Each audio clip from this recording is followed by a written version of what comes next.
Welcome one and all. An absolute pleasure to welcome you to our 7th Scottish Business Network Insights series. I sincerely hope, as always, everybody is safe and well.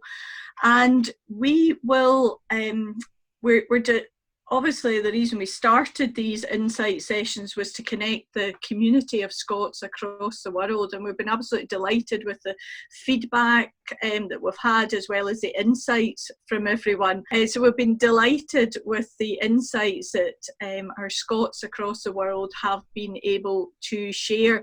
And really what we're hoping to do is to provide people with an understanding of what's happening across the world. I know there's certain markets that have a particular interest to our members. I know Graham in particular is looking at those markets in the Far East, but we have Scots all over the world that we are delighted who have responded to our request to provide their insights into their markets and what they see is going to happen next. I had an interesting read over the weekend about some people's view as to what next is going to look like, and I was particularly interested in Caroline Fairbairn's Director General of the CBI sees economic recovery in 3 stages: restart, revive, renew. And I thought that, as you know, I quite like these short, sharp pieces, but restart, revive and renew, with the fact that nobody is talking about a sudden return to work or normality. And the IOD were saying that we need to prepare everyone that return to work as normal may not happen for quite a long time, and there will be this long phased return. And so Caroline Fairbairn was also talking about expects the process of restarting the economy to require partnerships at unprecedented levels across the economy and across society. And I thought, well, that absolutely is core to what Scottish Business Network is about. It is about partnerships and it is about community. So I am delighted to welcome our global community this afternoon. A warm welcome to Claire and Stephanie in Cape Town, South Africa. Welcome to you all. So Claire, Stephanie, as I say, you're both in the beautiful sunny town of South Africa. Claire, do you just want to tell us a wee bit more about this Scotland Africa Business Network? For some of us, it's the first time we've heard about it. Sure. So thanks very much, Christine, for having us on SBN Insights. And as always, thank you for your very important and strategic partnership in Scotland.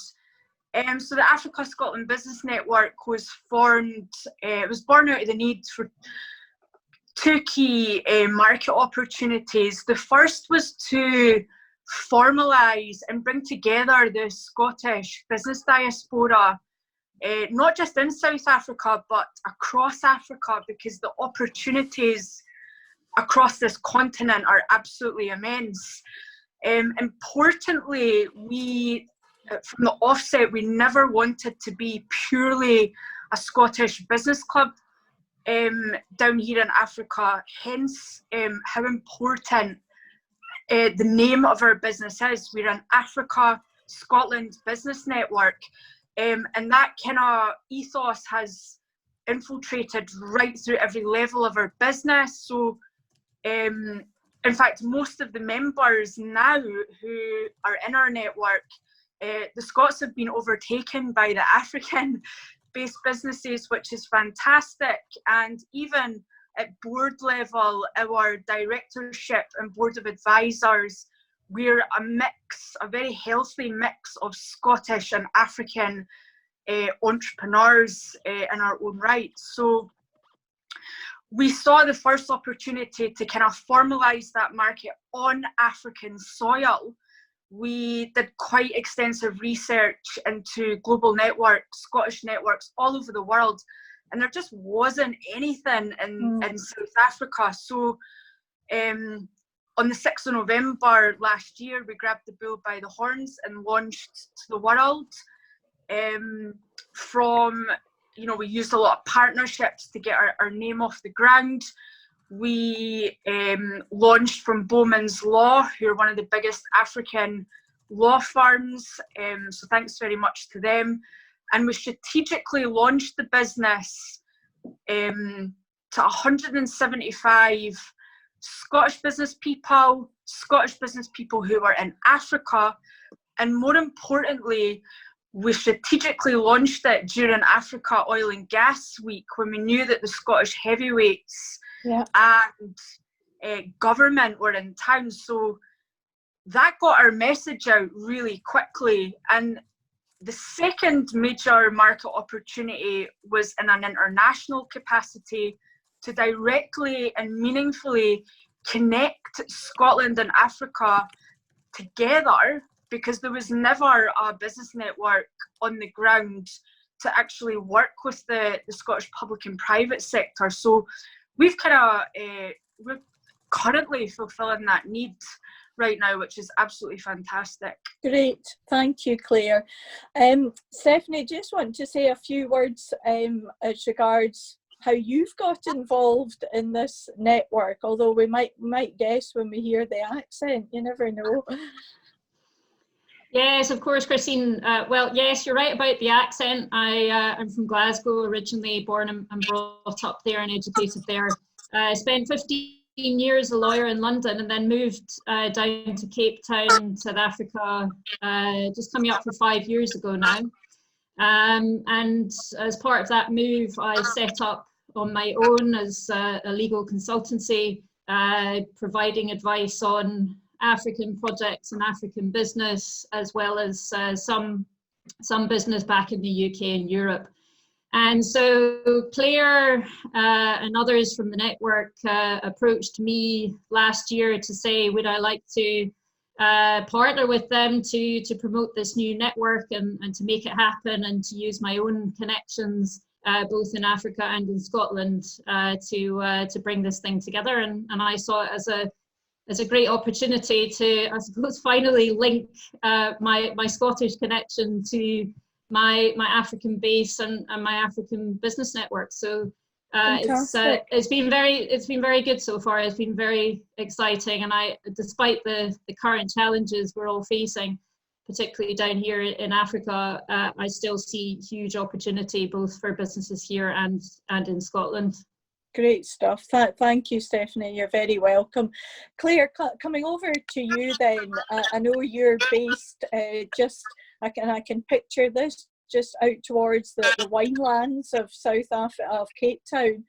If you were in the International Financial District of Cape Town today, how would it look this afternoon, and how has the South African government responded to support businesses during this time?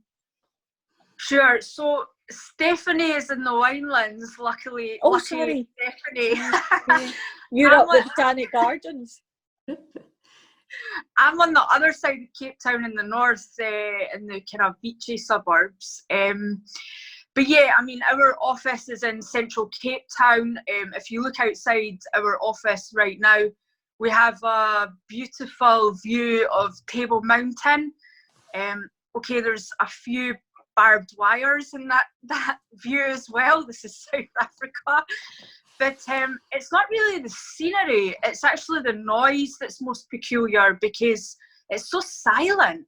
Mm. And usually, you know, although Cape Town has this very laid back narrative around it, it's like hustle and bustle. You know, we do move quickly here in South Africa. People are always on the go. So it's the sound that's like most peculiar. You can't hear anything because we are on probably one of the world's strictest lockdowns.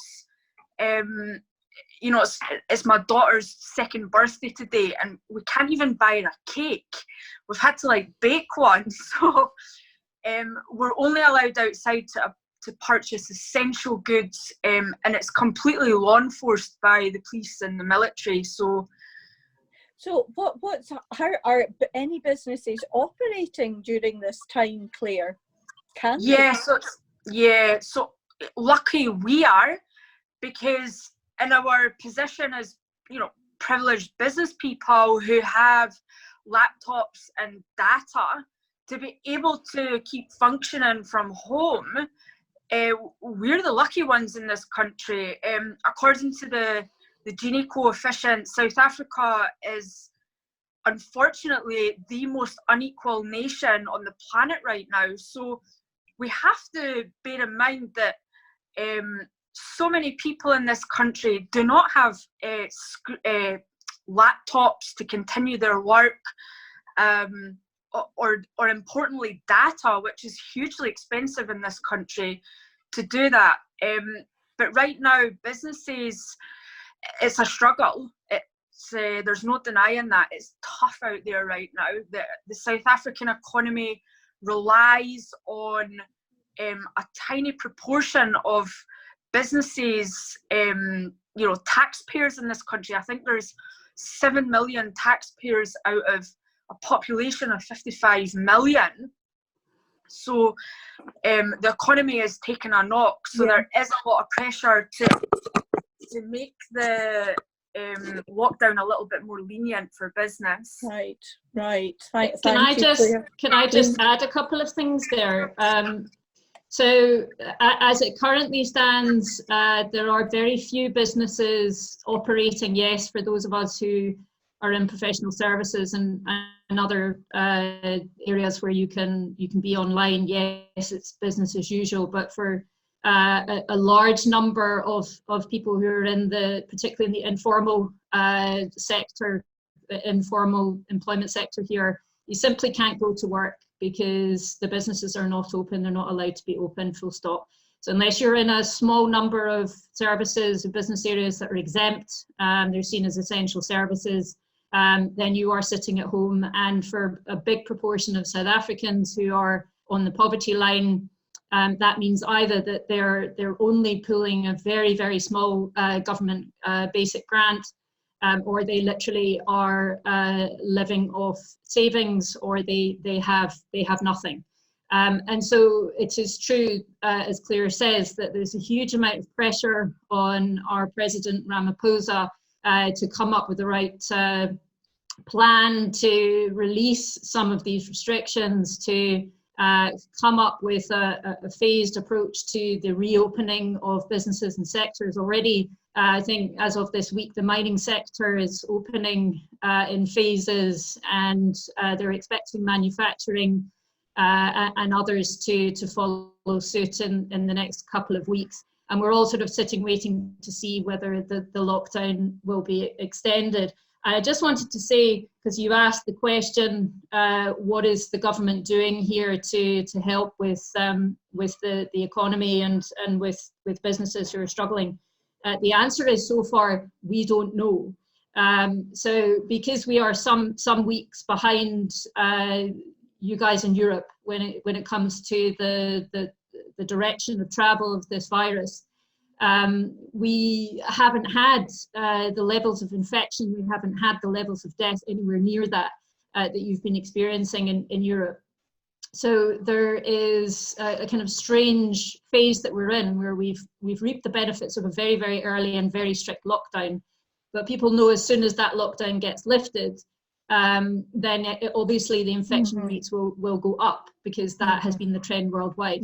And then the question becomes, how do we balance the need to save lives against the need to save this economy? And bear in mind, I say this for South Africa, but it applies equally to and more drastically to some other economies in sub-Saharan Africa.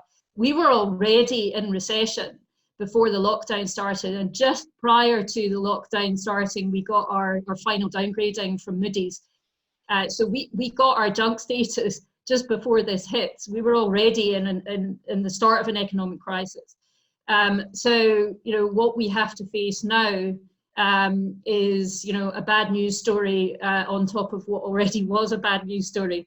And I think Ramaphosa, what they're talking about is a mixture of things in a stimulus package that will look to some form of solidarity fund for vulnerable people in society. It'll probably start to dip into public sector pension funds. There will probably be a call out to international financial institutions to help in some way with rescue funding. And obviously big business, the private sector are working very closely, I'm pleased to say very closely with government to provide loans to small businesses, although I have heard that this has been slower than people would have liked. So that's my kind of quick summary of where we are at the moment. Thank you, Stephanie.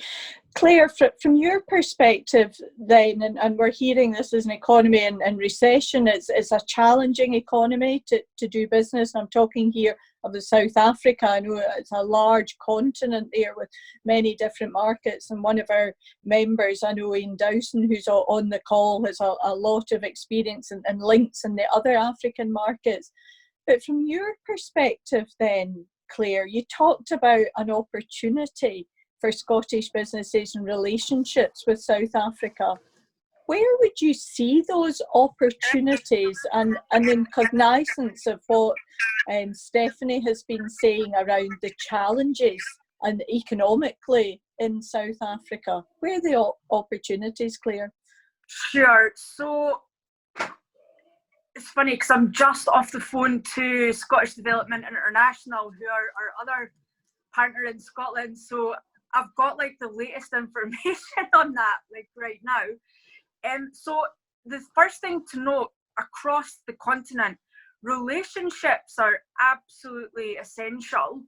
And it's something when Scottish companies connect with SBN here in Africa, we always emphasise the importance of strategic and trusting relationships. That's something that we help nurture and build between the client company, if you like, in Scotland and the businesses on the ground that they might need to operate with, for example, the supply base. But there is immense opportunity in what we call the shared or the key shared economies between Scotland and Africa as on the whole. So the first one, there's 5 key industries, and if I can just like quickly go through them just to give our listeners a very quick insight, and if anyone wants any more information on these industries and how to get their businesses into those sectors, then please give us a shout anytime. But the first one is renewable energy and energy transition. Of course, Scotland is a world leader in this sector. The second one is, ironically, oil and gas. We all know how powerful Scotland's oil resources and expertise is in that energy, despite the dollar barrel rate going like through the floor right now. It is going to pick back up, and the Scottish government have advised us, don't kind of knock this this industry, because Africa is one of the fastest growing and youngest markets on the planet right now. So the need for energy is going to be absolutely immense, and Africa can't actually keep up with itself in that regard. Luckily, we have an Aberdeen oil and gas procurement company on our board, so if anyone needs to talk to us about that, we have that resource in-house. The third economy is education, training, and e-learning. As I said, it's one of the fastest growing populations in the world, and the mobile phone penetration market is one of the biggest in the world as well. So the need to have learning straight to mobile is it's critical in Africa and much needed. And of course, again, Scotland has one of the most renowned and incredible education systems in the whole world, something that I was very privileged to take advantage of through primary school, high school, and then going to Strathclyde to get my business degree. And I got all that for free thanks to like Scottish government and expertise. So that leads on quite nicely to the fourth industry, and that's technology across the board. Again, Scotland is one of the most reputable tech hubs in the world. And right across Africa, the opportunity to get the tech expertise to liaise with the African businesses on the ground to help them, the tech startup economy, to help with the scale up of tech companies in Africa. I cannot emphasize how substantial that economy is going to be after the coronavirus settles down. And then the fifth industry is agri-tech and agriculture. Of course, Africa feeds so much of the world, which, my dad was eating pears and grapes from Cape Town. And he's always like sending me pictures of like the wonderful produce that Africa gives to the world. But of course, it has to feed itself in this growing market as well. So again, we also have one of the UK's top agri-tech and agricultural experts, Dr. Jenna Ross, on our board. So again, if anyone has any questions, and Jenna has worked and lived in both Scotland and Africa and London. So again, please reach out to us. Yeah, good insights there. So renewable energy and energy transmission, oil and gas, education and training with a particular focus on e-learning. And as you say, tech across the board, and agriculture, agri-tech and agriculture, all areas that there are market opportunities there. So bearing that in mind with the 5 areas of focus, Stephanie, what would you be saying to Scottish businesses that are looking during this time, looking at new markets, new opportunities? How would you be suggesting to Scottish companies to consider relationships with South African businesses during this time? Well, we always say, and I think Claire started her last summary with this very statement, that if you want to do business here, you've got to find the right partners. And I don't think that key message changes. In fact, I think it just gets all the stronger in this COVID-19 world that we find ourselves in. And I say that because, for the foreseeable future, for the next sort of 3 to 6 months and perhaps longer, there will be some uncertainties about, how markets are going to react. There will be uncertainties about regulation, although as an aside, I actually think and hope that one of the positive impacts of COVID-19 in this country will be some level of deregulation to enable greater competition and to make it easier for foreign direct investment. So that is one to watch. And Claire, as a PS, I think that's something that we should closely track and report back to our network on as things unfold. So as I say, I don't think that key message about local partnerships changes, and that's where a network like ours can play a really useful role. We can connect you with the right people in the right sectors who have the local knowledge on the ground to either get your product in here or to enable you to do a joint venture with a local company to break into new markets here. And the reason that we always say and we bang on about the importance of local partnerships is that you can't get away from the fact that Africa is a special place in the world. It has its own particular nuances. It has its own cultural and political issues and uniqueness, if you like. And that changes, of course, from country to country. There's a vast region. So what you get here in South Africa is not what you will get in Ghana or Kenya. So having people on the ground that you trust, in some cases who speak the right language and have the right relationships, whether it's with government or private sector, and importantly, understand regulation. Having those people and those partnerships is absolutely key. And I think all the more so in this crazy COVID-19 world. Thank you, Steph. That was a great summing up there. Claire, final question over to you there. We've been talking about, what our companies should do and what, how we look at relationships. But the important thing for all of us as leaders during a crisis is to think about what we've learned during this period. What's your learning been, Claire, around leadership and strategic management, and particularly with your global expertise? Sure. So the first notion that comes to mind, and like South Africa's been in lockdown for 3.5 weeks now. So we actually took about a week to just like sit back and observe, how businesses were manoeuvring out there. And the most important thing that businesses should be doing is collaboration.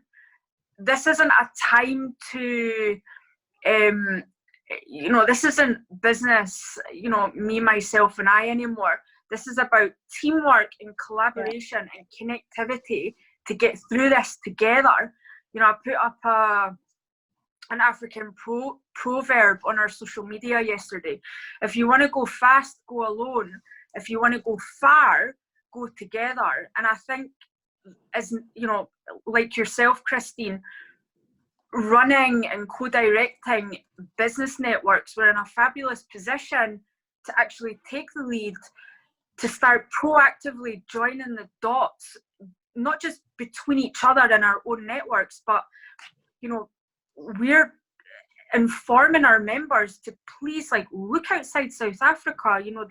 The technology that we've got to do this, reach out to SBN, reach out to our government partners in Scotland. So we're certainly trying to tell businesses to be proactive in communication and connecting.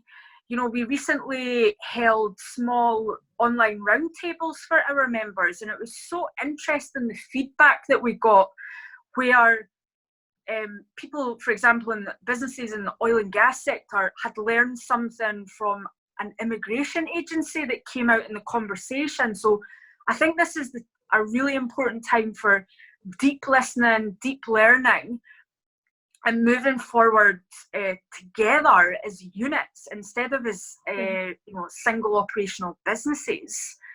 Good, thank you, Claire. It's a question that's come in from one of our members saying, well, we need to understand what people are learning at the moment and how we'll apply that going forward. So thank you for your insights. To Stephanie and Claire, is there anything we haven't covered in the conversation today that you would want to share to our community, and this will go out wider on our YouTube network as well, about doing business in South Africa? Stephanie, will I go? Sorry, I can't see Stephanie. You can go first. Okay. So there is this kind of perception, and I was lucky to speak at a small SBN event when I was in Scotland in January. There is this kind of perception that Africa is this daunting, complex and vast place, but we also have business here. We also operate business here. It's just different. Yeah. And myself and Stephanie have lived in Southern Africa. Stephanie travels extensively over Africa for her legal consultancy, and we understand those nuances, the cultures, the complexities. So that's how we can help kind of diffuse any concern that people have when they first. Oh, good. Back again. Sorry, I just caught my phone. So we're here to help Scottish businesses and diffuse that concern and caution around Scottish businesses expanding into African markets. So great. Stephanie, anything you want to add before I wind up today's session there? Just very briefly, I guess I would just reinforce what Claire has said, that there is lots of opportunity here. We have very established financial markets and government and legal institutions rule of law prevails most of the time anyway. And so you come here and you'll perhaps be pleasantly surprised at the familiarity you will see in a business context. So don't be afraid to start your research. What I would say is, in this time of uncertainty, use that time to research the markets here and to hopefully find yourself the right partners to make an investment. Great. A key theme coming out, Stephanie, around continuous intelligence gathering at this time. So thank you for that. Folks, thank you very much for bearing with us. Thank you to all our speakers. So thank you one and all. Thank you for bearing with us, and a special thank you to our friends in South Africa, and stay safe, everybody.